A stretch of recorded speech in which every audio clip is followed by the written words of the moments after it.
Hello everyone, स्वागत है आप सभी का आपके अपने YouTube channel the future coaching में। मैं स्वाति स्वागत करती हूँ आप सभी का पीवाईक्यू क्लास में। देखो, उत्तर प्रदेश पुलिस का जो हम पीवाईक्यू सीरीज लेकर आए हैं उसमें आज एक और नई, मैंने जैसे कि कहा था कि रोजाना एक सीरीज आपको मिलेगी, तो आज फिर एक और हिंदी की सीरीज आई है। आपको पता है हिंदी एक मार्क्स गेनिंग सब्जेक्ट है। अगर आप पूरी हिंदी भी ना पढ़ के, जिन बच्चों के पास समय नहीं मिला था किसी भी कारण से, जिन्होंने नहीं पढ़ी समय होते हुए भी, उनके लिए मैं कुछ नहीं कहूंगी, बट जिनके पास समय नहीं था फिर भी उनको लोग किसी भी कारण वो नहीं पढ़ पाए, तो अगर वो इन प्रैक्टिस सेट को भी कर लेते हैं तो उनका हिंदी का पोर्शन बहुत अच्छे से तैयार हो जाएगा। ठीक है, चलिए तो बिना किसी देरी के शुरू करते हैं आज की हम अपने हिंदी के प्रैक्टिस सेट को। ठीक है, 2 सेट हम ऑलरेडी कर चुके हैं जो कि कांस्टेबल के लिए हम तैयारी कर रहे हैं। चलिए चलते हैं अपने नेक्स्ट क्वेश्चन की तरफ, फर्स्ट क्वेश्चन की तरफ। पहला क्वेश्चन हमारा ये कहता है कि भाई निम्नलिखित प्रश्न में 4 विकल्पों में से उस सही विकल्प का चयन करें जो बताता है कि इनमें से कौन सी मीराबाई द्वारा रचित नहीं है। ठीक है, हमें ये नहीं बताना कि मीराबाई द्वारा रचित है, हमें ये बताना है कि मीराबाई द्वारा रचित नहीं है। देखो, राग गोविंद, गीत गोविंद, राग सोरठा के पद, या फिर वेदई वनवास। इनमें से अगर मैं इन तीनों की बात करूं, राग गोविंद की, गीत गोविंद की, राग सोरठा के पद की बात करूं, तो ये तीनों रचनाएं ही किसकी हैं? मीराबाई की। ठीक है, ये तीनों रचनाएं किसकी हैं? मीराबाई की। अब बचता है वैदेही वनवास, तो वैदेही वनवास ही हमारा सही आंसर है, जो कि मीराबाई द्वारा रचित नहीं है। ठीक है, अब चलिए नेक्स्ट हमारा क्वेश्चन कहता है कि माखनलाल चतुर्वेदी को किस रचना के लिए साहित्यिक अकादमी पुरस्कार दिया गया। साहित्यिक अकादमी पुरस्कार की मैं पहले ही बात कर चुकी थी। ये पुरस्कार तब दिया जाता है जब आप अपनी भाषा में एक उत्कृष्ट श्रेणी की रचना आप करते हैं, तब ये साहित्यिक अकादमी पुरस्कार उनको दिया जाता है। माखनलाल चतुर्वेदी जी को किस रचना के लिए दिया गया था? वो रचना है हिम तरंगिनी। ठीक है, हिम तरंगिनी के लिए उन्हें ये पुरस्कार जो है दिया गया था। हिम तरंगिनी एक बहुत ही काफी अच्छी और डीप, एक जिसे कहते हैं ना डीप नॉवेल है। ठीक है, चलिए नेक्स्ट क्वेश्चन पर चलते हैं। अब हमारा आ जाता है गद्यांश। देखो, गद्यांश का पढ़ना बहुत जरूरी है। ठीक, गद्यांश अगर आपने पढ़ लिया तो गद्यांश में से जो क्वेश्चन होते हैं, ये गद्यांश आपको लगाना आ गया तो आप ये समझिएगा कि आपको बहुत सारे, कम से कम 4-5 नंबर आपके ऐसे ही आ जाएंगे। ठीक, चलिए 4 विकल्प इन्होंने दिए हैं, हमें उन 4 विकल्पों का आंसर देना है। कहते हैं पारखी डॉक्टर बोगल ने यूं ही चंबा के अचंबा नहीं कह डाला। ठीक है, चंबा को अचंबा नहीं कह डाला। इसमें सैलानी भी इस नगरी में यूं ही नहीं खिंचे चले आते हैं। चंबा की वादियों में ऐसा सम्मोहन जरूर है जो सैलानियों को मंत्रमुग्ध कर देता है। ठीक है, और वे बार बार यहाँ दस्तक देने चले आते हैं। जहाँ मंदिर में उठती स्वर लहरियां परिवेश को आध्यात्मिक बनाती हैं, वहीं रावी नदी की मस्त रवाग्नि और पहाड़ों से आते शीतल हवा के झोंकों से सैलानियों को ताजगी का एहसास कराते हैं। ठीक है, चंबा का इतिहास, कला, धर्म और पर्यटन का मनोहरी मेल है। किसका मेल है? इतिहास, कला, धर्म और पर्यटन का मनोहरी मेल है। और चंबा के लोग अलमस्त, फक्कड़ और तबीयत के हैं। ठीक है, अलमस्त, फक्कड़, तबीयत के हैं। चंबा की पहाड़ियों को कोई की ज्यों ज्यों हम पार करते हैं, आश्चर्य के कई वर्ग सामने खुलते हैं। प्रकृति अपने दिव्य सौंदर्य की झलक दिखलाती है। चंबा के सौंदर्य को आत्मसात करने के बाद डॉक्टर बोगल ने इसे अचंबा कहा। किसने कहा? डॉक्टर बोगल ने इसे अचंबा कहा। चंबा का यह सौभाग्य रहा कि उस एक से एक बड़ा कलाप्रिय, धार्मिक और जनसेवक राजा मिला। इन राजाओं के काल में न सिर्फ यहाँ की लोक कलाएं फली फूली, अपितु इनकी ख्याति चंबा की सीमाओं को पार करके पूरे भारत में फैली। ठीक है, इन कलाप्रिय नरेशों में राजश्री सिंह 1844, राजा मार सिंह 1873, राजा भूरी सिंह 1904 के नाम विशेष रूप से उल्लेखनीय हैं। ठीक,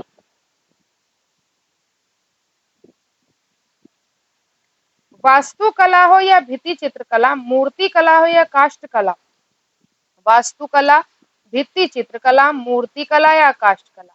जितना प्रोत्साहन इन्हें चंबा में मिला शायद ही अन्यत्र कहीं मिला हो। चंबा की कलम शैली ने खास अपनी पहचान बनाई है। किसी घाटी की ऊंचाई पर खड़े होकर देखें तो समूचा चंबा शहर किसी अनूठी कलाकृति जैसा लगता है। ठीक है, चलिए हम ये पूरा हमने एक पढ़ लिया। ठीक, अब हम देखेंगे इसके क्वेश्चंस। ये कहते हैं कि भाई चंबा का इतिहास, धर्म और पर्यटन का कैसा मेल है।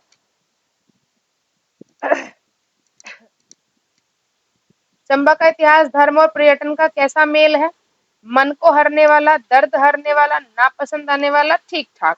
ठीक है, तो हमने जैसे कि हमने ऊपर क्या किया था, अंडरलाइन किया था। ये हमने क्या है कि इसमें कोई सम्मोहन है जो सैलानियों को क्या करता है, सम्मोहन करता है। ठीक है, यानी कि बार बार यहाँ दस्तक देने चले आते हैं। इसका मतलब है कैसा है भाई, मन को हरने वाला है। डॉक्टर बोगल ने चंबा को अचंबा कब कहा। ठीक, डॉक्टर बोगल ने चंबा को अचंबा कब कहा, इसको आत्मसात करने के बाद। ठीक है, इसको आत्मसात यानी कि वहां अनुभव करने के बाद। ठीक है, इसके बाद डॉक्टर बोगल ने चंबा को अचंबा कब कहा था, उसको अनुभव करने के बाद। ठीक है, चंबा को सौभाग्यशाली क्यों कहा जाता है। राजा के कारण, प्रजा के कारण, स्थिति के कारण या परिस्थिति के कारण। चंबा को भाग्यशाली क्यों कहा गया। चंबा को भाग्यशाली कहा गया कि भाई इन राजाओं के, इन ये जो हमारे राजा थे राजश्री, ठीक है, और ये मनोहरी मेल उसका हो गया था। उसके बाद ये राजश्री, राजमिहिर सिंह, राजा भूरी सिंह का, इनकी वजह से ही चंबा को शायद क्या मिला था, अपनी एक खास पहचान मिली थी। तो किसके कारण मिली थी, राजा के कारण मिली थी। ठीक है, इन्होंने ही जब उस चीज को बहुत ज्यादा बढ़ावा दिया तभी वो चीज क्या हुई, आगे बढ़ पाई। चंबा किस शैली में अपनी पहचान बनाई है। चंबा ने किस शैली में अपनी पहचान बनाई थी, देखेंगे। ठीक है, चलिए देखते हैं। वास्तुकला, भित्ति चित्रकला, मूर्ति कला, काष्ठ कला। इसको तो क्या मिला था, इसको तो यहाँ पे प्रोत्साहन मिला था, लेकिन चंबा ने कलम शैली में अपनी खास पहचान बनाई थी। किस शैली में खास पहचान बनाई थी, कलम शैली। ठीक है, चलिए नेक्स्ट क्वेश्चन पर चलते हैं। ये हमारे किसके क्वेश्चन हो गए, ये हमारे हो गए इस पूरे के पूरे गद्यांश को। ठीक, हमने गद्यांश को ऐसे ही आपको पढ़ना है, जो जो मेन चीजें हैं आप उन्हें क्या करते रहेंगे, अंडरलाइन करते रहेंगे और आगे आगे उसमें आप फिर आपके क्वेश्चन बहुत आराम से इसी तरह से हो जाएंगे। ठीक है, चलिए नेक्स्ट क्वेश्चन पर चलते हैं कि वशीकृत शब्द का समानार्थी शब्द अनुच्छेद से पहचानिए। ठीक, वशीकृत शब्द का समानार्थी शब्द उसके अनुच्छेद से हमको पहचानना है। ठीक, वशीकृत का मतलब क्या होता है, वशीकृत का मतलब होता है कि अपने वश में कर लेना। कोई भी जगह है, आप यहाँ से मनाली जाओगे गर्मियों में तो बहुत अच्छा लगेगा आप लोगों को, तो आप वहां पे जाके क्या हो जाओगे, मंत्र मुग्ध हो जाओगे। तो वशीकृत का मतलब ख्याति नहीं हो सकता, उल्लेखनीय नहीं हो सकता, सैलानियों नहीं हो सकता, क्या बचता है, मंत्र मुग्ध। तो इसका सही आंसर क्या होगा, मंत्र मुग्ध होगा।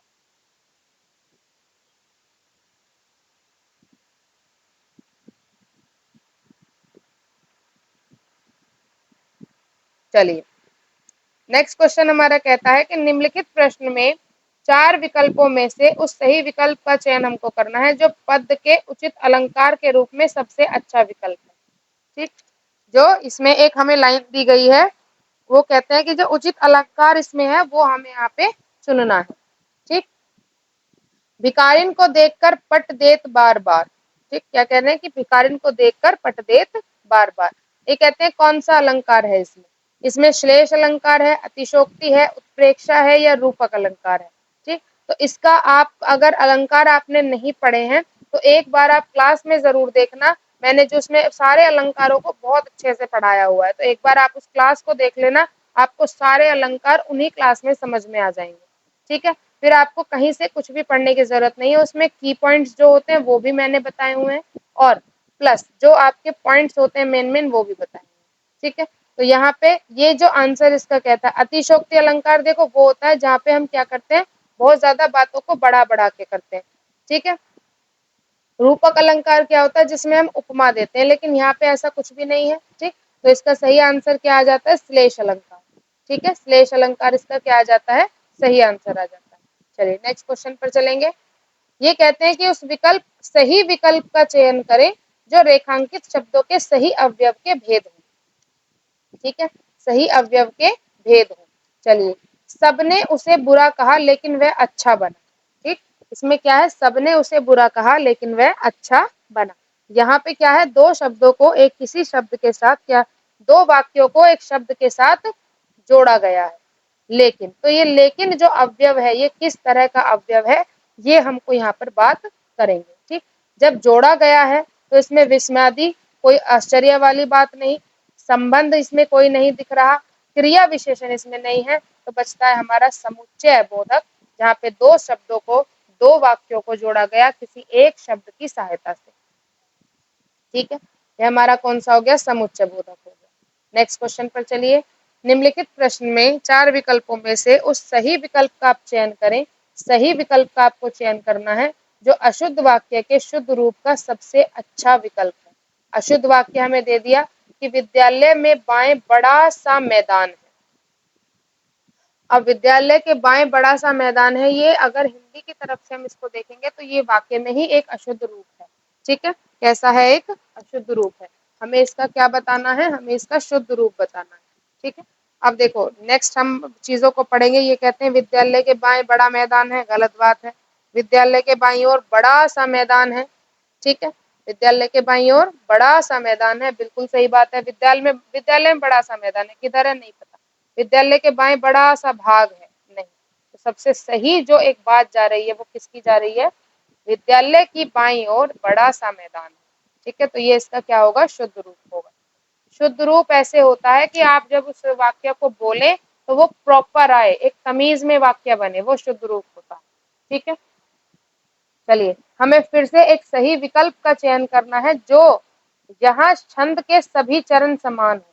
जिसमें छंद के सभी चरण समान होते हैं उसे क्या कहा जाता है? डायरेक्ट क्वेश्चन भी पूछे जाते हैं, जरूरी नहीं है आपसे पूछेंगे कि आप केवल एग्जाम्पल दे के ही आपसे पूछेंगे। ठीक, तो विषम मात्रिक, अर्धमात्रिक, सममात्रिक और मात्रिक। देखो मात्रिक छंद के ये तीनों क्या है?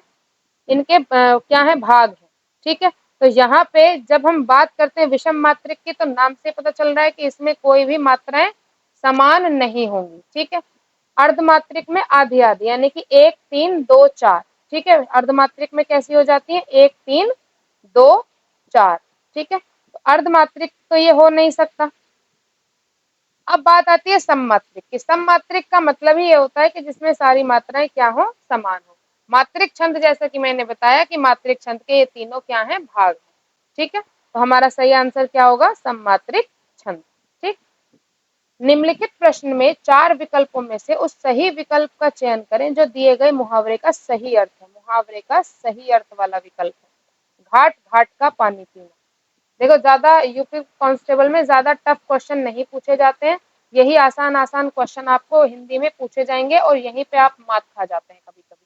ठीक है, तो वो चीज आपको नहीं करनी। ठीक है, चलिए घाट घाट का पानी पीना। अब घाट घाट का पानी पीने का क्या मतलब होता है? प्यास बुझाना। अलग अलग जाके थोड़ी ना घर में बोतल उठा के पी लो, खुशी मनाना नहीं जी। लज्जित होना बिल्कुल नहीं। बहुत अनुभवी होना, ये सही बात है। घाट घाट का पानी पीने का मतलब है कि भैया हमें मत समझाओ, हम तो बहुत लोगों को जानते हैं, यानी कि हमें बहुत ज्यादा एक्सपीरियंस है इस फील्ड में। हमने इस फील्ड में घाट घाट का पानी पी रखा है, हम लोगों से बात करके हम जानते हैं कि क्या चीजें यहाँ पर हैं। ठीक है, चलिए आप कभी भी डायरेक्ट ऑप्शन पे नहीं जाएंगे, आप पहले ध्यान देंगे कि क्वेश्चन क्या पूछा जा रहा है। ठीक, जैसे मैं 2 बार क्वेश्चन पढ़ रही हूँ, आपको भी ऐसे ही पढ़ना है। ये कहते हैं कि उस सही विकल्प का चयन करें। बहुत से बच्चे स्टूडेंट क्या करते हैं कि क्वेश्चन को पढ़ा फटाफट और सीधे चलो यहाँ से ढूंढेंगे। ऐसा नहीं ढूंढा जाता आंसर कि ऑप्शन से ढूंढने लग जाए, ऐसे नहीं ढूंढे जाते हैं। आप पहले क्वेश्चन में ही टिक कीजिए कि क्या वो पूछना चाह रहा है। वो कहते हैं सही विकल्प का, क्योंकि किसी क्वेश्चन में बार बार मैं इसलिए टिक करती हूँ कि किसी क्वेश्चन में वो कह देते हैं भाई गलत विकल्प बताइए, इसमें गलत क्या है। ठीक है, तो आपको मैं ये चीज ध्यान रखनी है कि आप बार बार क्या करें, उसका सही विकल्प का चयन करें कि जहां किसी हानि के कारण शोक भाव उपस्थित होता है वहां किस भाव की उपस्थिति होती है। ये कहते हैं जहां किसी हानि के कारण शोक भाव यानी कि हानि कुछ भी हो सकती है, मनुष्य की हानि हो सकती है, घर की हानि हो सकती है, दुख। शोक भाव, शोक क्या होता है? शोक का मतलब होता है दुख, ठीक। और किस भाव से, वो रस कौन सा यहाँ पे होगा, किस भाव की उपस्थिति है उस रस में, वो हमें यहाँ पे बताना है।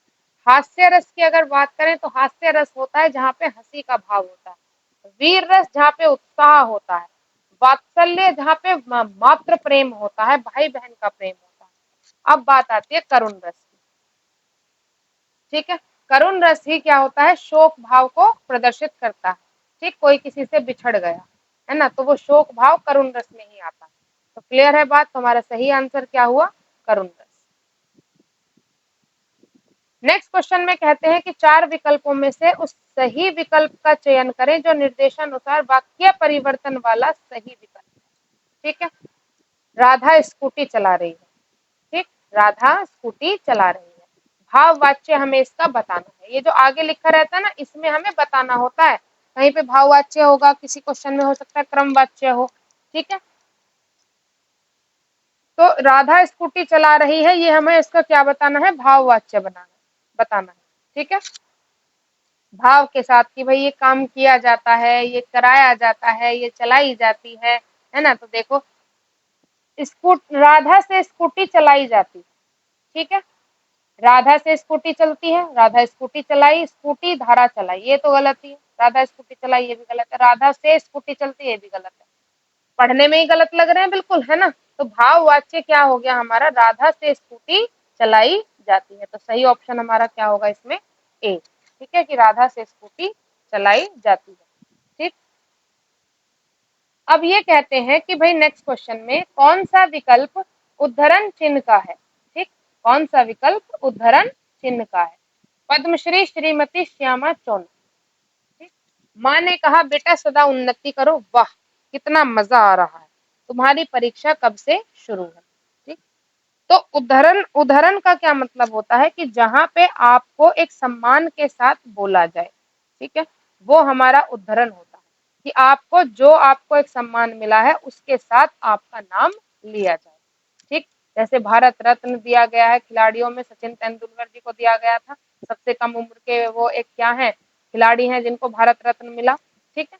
तो इसी तरह से जो हमारा पहला विकल्प है पद्मश्री श्रीमती श्यामा चोना, ये हमारा उद्धरण चिन्ह है। ये हमने पहले क्या किया, उनको उनके टैग के साथ बुलाया और फिर बाद में इस तरह के चिन्ह हमने यहाँ पे लगा दिए। तो ये हमारा किसका है? उद्धरण चिन्ह का उदाहरण होता है, ठीक। माँ ने कहा बेटा सदा उन्नति करो, ये पूर्ण विराम की बात होगी, वाह कितना मजा आ रहा है। यहाँ पे ये क्या है? यहाँ पे ये एक तरह से कह सकते हैं एक्सक्लामेटरी है कि हाँ हमें क्या हो रही है, खुशी हो रही है उस बात की। तुम्हारी परीक्षा कब से शुरू है? क्वेश्चन मार्क है, ठीक है। तो सबसे सही आंसर हमारा कौन सा हो जाएगा? ए, ठीक। चलिए नेक्स्ट पर चलते हैं। निम्नलिखित प्रश्न में से दिए गए शब्द का सही समास वाला विकल्प पहचानना है। किसका? चक्रधर का। चक्रधर का क्या मतलब होता है? जिसने चक्र को धारण कर रखा है, ठीक है। अब इसी ने हमने आंसर इसमें बताया चक्रधर का, कि जिसने चक्र को धारण कर रखा है वो चक्रधर है। अब ऑप्शन पे चलेंगे। चक्र है धर में जिसके? नहीं जी। चक्र है अधर में जिसके? नहीं। चक्र धारण किया है जिसने? बिल्कुल। चक्र है घर में जिसके? जी गलत बात है, ठीक है। हमारा सही ऑप्शन क्या हो गया? सी। अगर हमारे पास आंसर हमें हम क्वेश्चन में से ही निकाल लेते हैं तो हमारे ऑप्शन में गलत होने का सवाल ही पैदा नहीं होता, ठीक है। चलिए नेक्स्ट क्वेश्चन पर चलते हैं। निम्नलिखित प्रश्न में 4 विकल्प दिए हैं, जिनमें से उस विकल्प का चयन करना है जो शब्द वाक्य का सबसे अच्छा एक शब्द विकल्प है, ठीक। ये कह रहे हैं रात में घूमने वाला, जो रात में घूमते हैं उनको क्या कहते हैं, ठीक। रात में घूमने वाले को हम क्या कहेंगे? भ्रमणीय नहीं कहेंगे। भ्रमणीय वो होता है जो भ्रमण करता है, उसे दिन रात का कोई वो नहीं है, वो रात में आराम भी करेगा, घूम भी सकता है, अच्छी जगह होगी तो रात में भी घूमेगा, लेकिन उसे हम क्या नहीं कह सकते? रात में, केवल रात में घूमने वाला नहीं कह सकते। तपस्वी, तपस्वी का काम होता है तप करना, ठीक है, अपनी जो ज्ञान है उसको बढ़ाना। अजर, अजर का मतलब होता है जिसको कोई हरा ना सके, ठीक है। बचता क्या है? निशाचर। रात का एक पर्यायवाची होता है निशा, और चर का मतलब होता है घूमने वाले। तो रात में घूमने वाले कौन हो गए भाई? निशाचर हो गए, ठीक है। इस तरह से हमारा 130 का कौन सा आंसर सही है? सी आंसर हमारा बिल्कुल सही। क्लियर है बात? ये कहते हैं कि निम्नलिखित शब्द में 4 विकल्प दिए हैं जिनमें से एक शब्द दिए गए अनेकार्थी शब्द का एक अर्थ है। उस शब्द को चुनिए। मुद्रा का, ठीक है। मुद्रा, मुद्रा का क्या मतलब होता है? देखो मुद्रा देखते ही आप यहाँ पे आप थोड़ी 2 मिनट का पोज लीजिएगा, मुद्रा को सोचिए कि मुद्रा होता क्या है। मुद्रा एक होती है कि अगर आप योग में बैठे हैं तो जिस रूप में आप बैठे हैं वो आपकी मुद्रा है, ठीक है। एक मुद्रा होती है करेंसी, उस देश का जो पैसा है वो क्या कहा जाता है? जैसे भारत की मुद्रा कही जाती है रुपया, ठीक है। रुपया भारत की मुद्रा कही जाती है, रुपया नहीं, रुपया, ठीक है।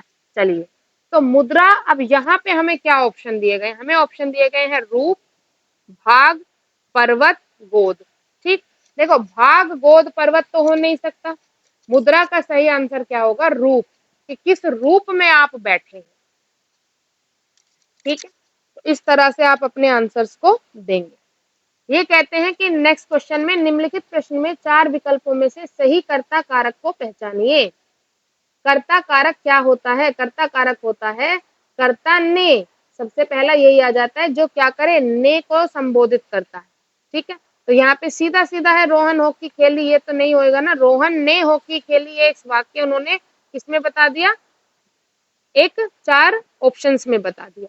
तो हमारा सही आंसर जो होगा यहाँ पे, सही कर्ता कारक क्या होगा? ने होगा, ठीक है। काम कौन कर रहा है? रोहन कर रहा है, और किसके द्वारा? हॉकी के द्वारा कर रहा है, ठीक है।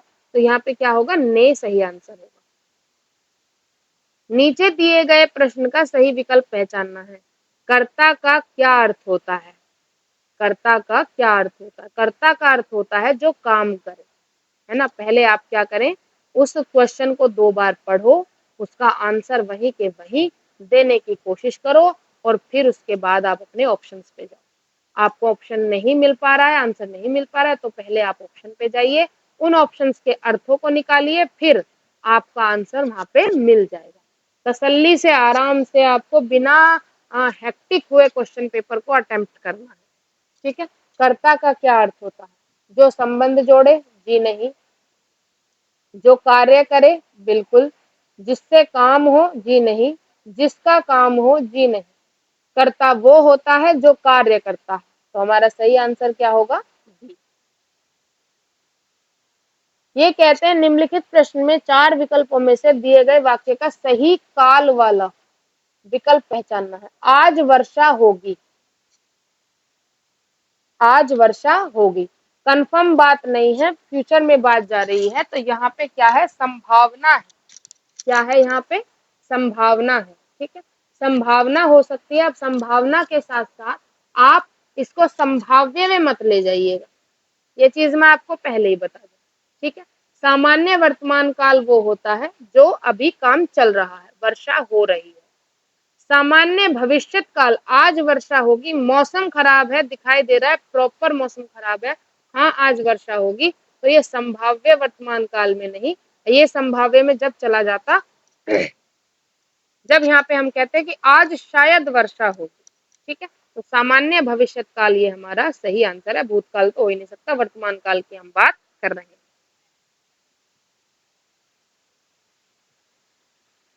चलिए नेक्स्ट क्वेश्चन। निम्नलिखित प्रश्न में 4 विकल्पों में से सही सकर्मक क्रिया का उदाहरण आप बताइए, ठीक। सही सकर्मक क्रिया का उदाहरण बताना, ठीक है। सकर्मक क्रिया क्या होती है? सकर्मक क्रिया का मतलब होता है कि जो कर्म के साथ क्रिया हो रही है, ठीक है, जो कर्म के साथ क्रिया हो रही है। अब इसमें जहां पे कर्म आपको नजर आ जाए जिस भी वाक्य में, वही हमारा सही ऑप्शन है। कशिश हंस रही है, कोई कर्म नहीं है। चिड़िया उड़ रही है, कोई कर्म नहीं है, क्रिया है। सूरज उग रहा है, कोई कर्म नहीं। तीनों ऑप्शन तो बिना कर्म की वजह से ऐसे ही निकल गए। सीता वीणा बजा रही है, ठीक है, अगर ये हो जाता सीता बजा रही है तो ये क्रिया हो जाती, लेकिन सीता क्या बजा रही है? वीणा बजा रही है, कर्म यहाँ पे हो गया, तो ये सकर्मक क्रिया हमारी हो गई। क्लियर है? अकर्मक है ये सारी, कशिश हंस रही है, ये सारी अकर्मक है, इनमें कर्म का भाव नहीं है, ठीक है, लेकिन ये हमारी कैसी है? सकर्मक है।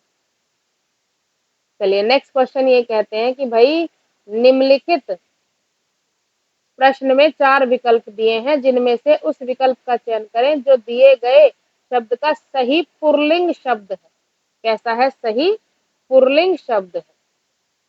सही पुल्लिंग शब्द हमको बताना, ठीक है। सम्राज्ञी। सम्राज्ञी कौन होती है? सम्राट। सम्राज्ञी होती है जो जो पूरा एक वो होता है ना, एम्पायर, एक राज्य जो होता है उसकी जो महारानी होती है उसको सम्राज्ञी कहते हैं, ठीक है।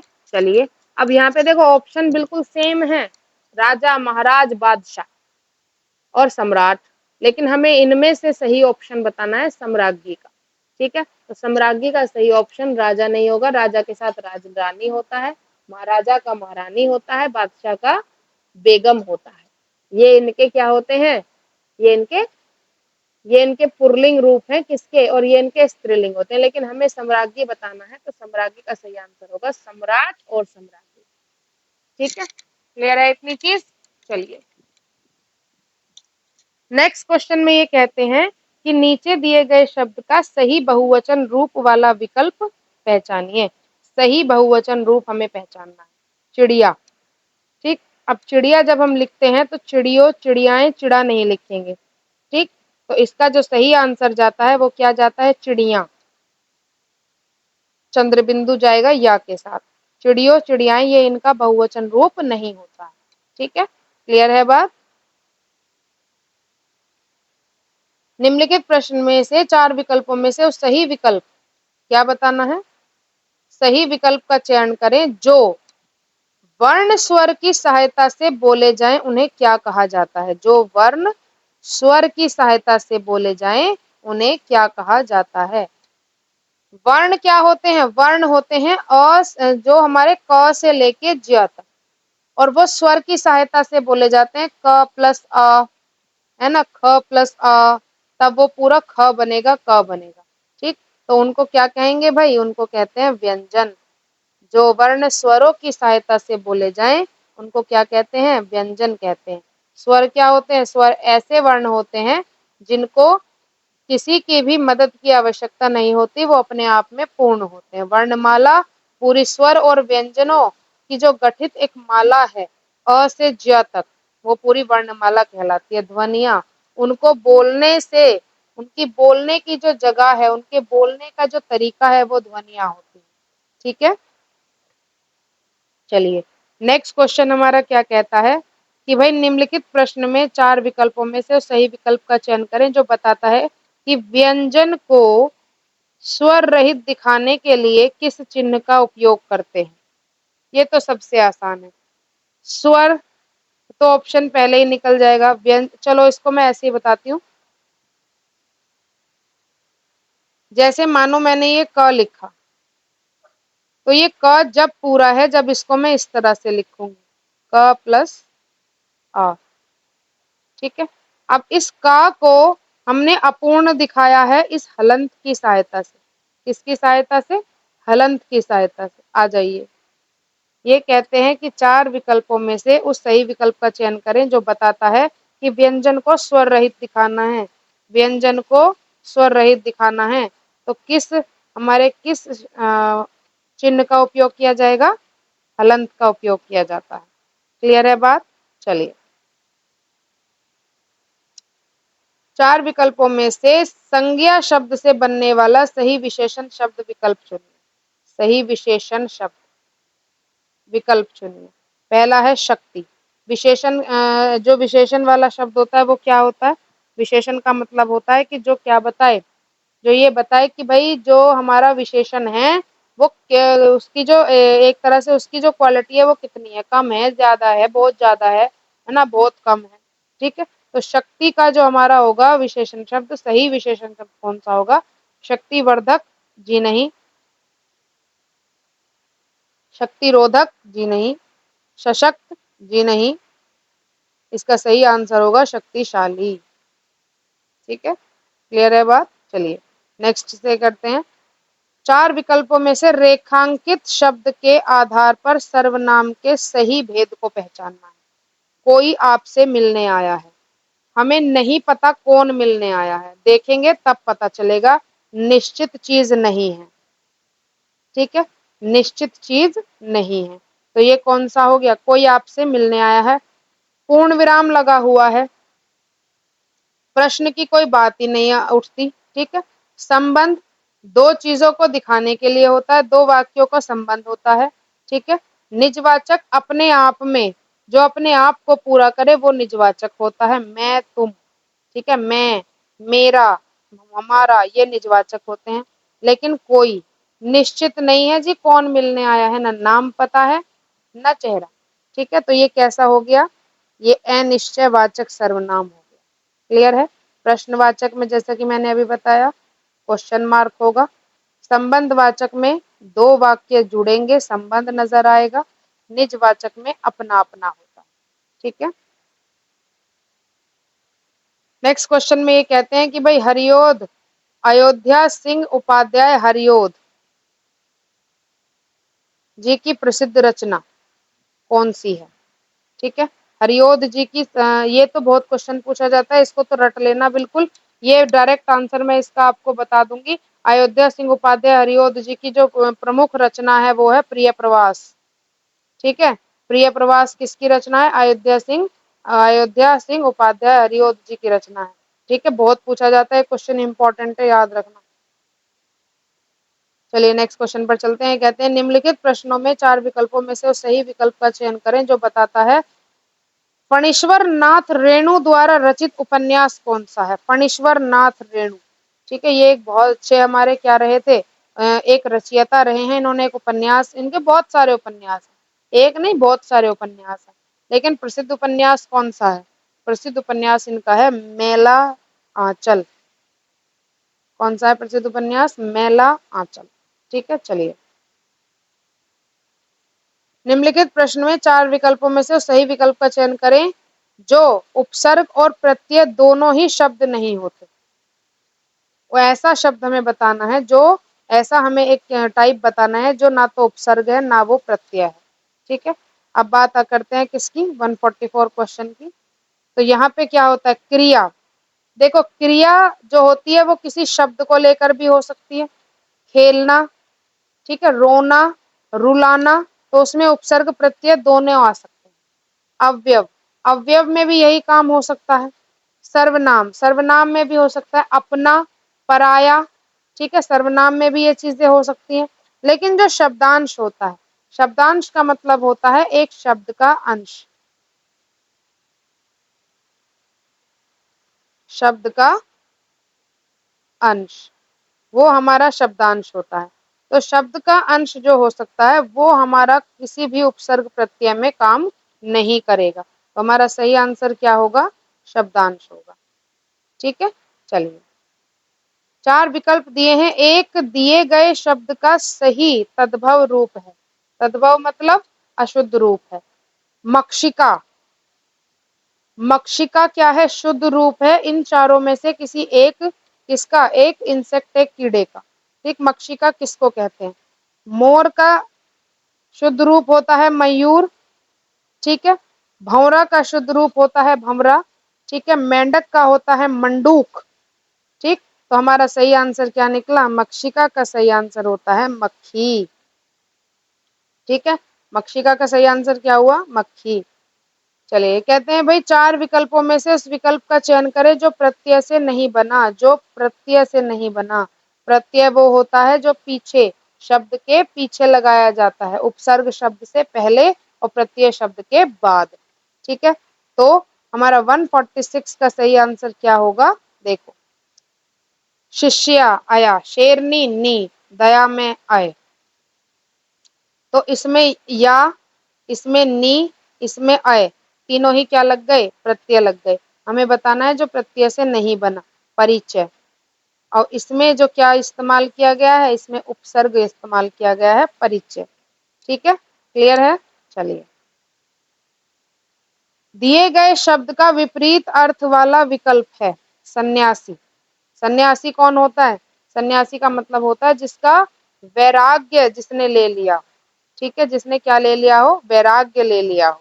ठीक, जिसका गृहस्थ से कोई भी नाता ना रहा हो। तो सन्यासी से जो उल्टा उसका होगा, विपरीत जो होगा, वो क्या होगा? शिष्ट, वैरागी, सुलभ। तो ये तो हो ही नहीं सकते, बचा क्या? ग्रस्त। क्लियर है? तो इसका सही आंसर क्या होगा भाई? ग्रस्त होगा। ठीक, चलिए नेक्स्ट क्वेश्चन पर चलते हैं। नेक्स्ट क्वेश्चन हमारा क्या कहता है कि उस सही विकल्प का चयन करें जो सही संधि विच्छेद वाला है ना? नारीच्छा। जैसे कि हम पहले भी बात कर चुके हैं, संधि विच्छेद में जो दोनों शब्द होते हैं उनका अपना अपना एक मतलब होता है। नारी प्लस इच्छा, बस नारी प्लस इच्छा। अब जब हमने देखा कि इसमें जो नारी में बड़ी ई की मात्रा है और छोटा च हो गया है ना, तो हमारा ये किस तरह का आ जाएगा भाई? छोटा च उसने बना दिया, छोटा च तो रहेगा ही, बस हमें ई की मात्रा देखनी है ना? किसकी मात्रा देखनी है हमें? ई की मात्रा हमको देखनी है। नारी प्लस इच्छा, ये देखो संधि विच्छेद मैंने करके दिखा दिया, लेकिन इसमें मैं आपको एक चीज बता दूं, बड़ी ई प्लस बड़ी छोटी ई,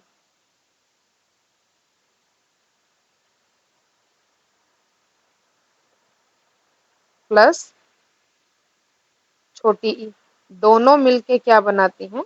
बड़ी ई बनाती हैं। अब ये वाला कॉन्सेप्ट इसमें पूरा पूरा कहाँ लागू हो रहा है? इसी में लागू हो रहा है। ठीक है, तो इसका सही आंसर हमारा क्या होगा? इसका सही आंसर हमारा होगा नारी प्लस इच्छा। नारी प्लस इच्छा, नर प्लस इच्छा नहीं हो सकता। नारी बड़ी ई की मात्रा है, गलत है। नारी प्लस छ, गलत है। ये तीनों ऑप्शन हमारे क्या है? गलत है। सही आंसर हमारा नारी प्लस इच्छा होगा। ठीक है, ये कहते हैं कि भाई निम्नलिखित प्रश्न में 4 विकल्पों में से उस विकल्प का चयन करें जो शब्द का सबसे अच्छा विकल्प है। नियत का सबसे अच्छा जो सही आंसर होगा वो हमें बताना है। ठीक है, नियत। नियत का क्या मतलब होता है कि जो चीज क्या है? निश्चित है। जिस नियत को आप सोच रहे हैं वो ये वाली है, उस पर बड़ी ई की मात्रा होती है। ठीक है, तो जिस नियत को आप बोल रहे हैं वो नहीं है, ये नियत है। और नियत का मतलब होता है निश्चित। इच्छा, करीब, तरफ नहीं होता है। नियत, नियत समय पे आना है ना? नियत जगह पे जाना है, तो निश्चित होता है।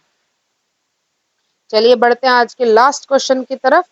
ये कहता है निम्नलिखित प्रश्न में 4 विकल्पों में से उस विकल्प का चयन करें जो दिए गए शब्द का सही समान अर्थ वाला शरीर है।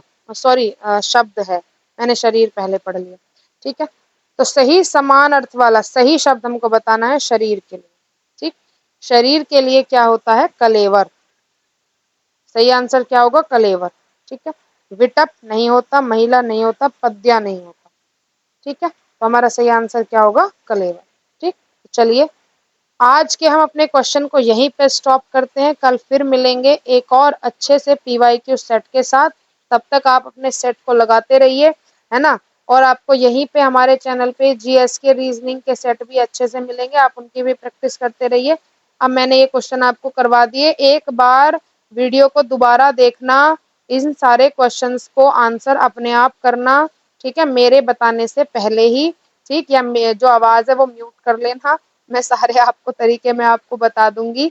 और ये सारे क्वेश्चन एक बार आप फिर से एक बार कर लेना। ठीक है, चलिए क्वेश्चन सुनते रहना, आंसर सुनते रहना। ठीक, और ये देखो, ये जो हमारा पैराग्राफ वाला पोर्शन है, इसको आप प्लीज इसको करना सीख लो, ऐसे ही ये होता है। ठीक है, चलिए मिलते हैं अपनी नेक्स्ट क्लास में। आज की क्लास में इतना ही, फिर हमारी नेक्स्ट क्लास होगी पीवाईक्यू के लिए। तब तक के लिए thank you so much and all the best for your exam.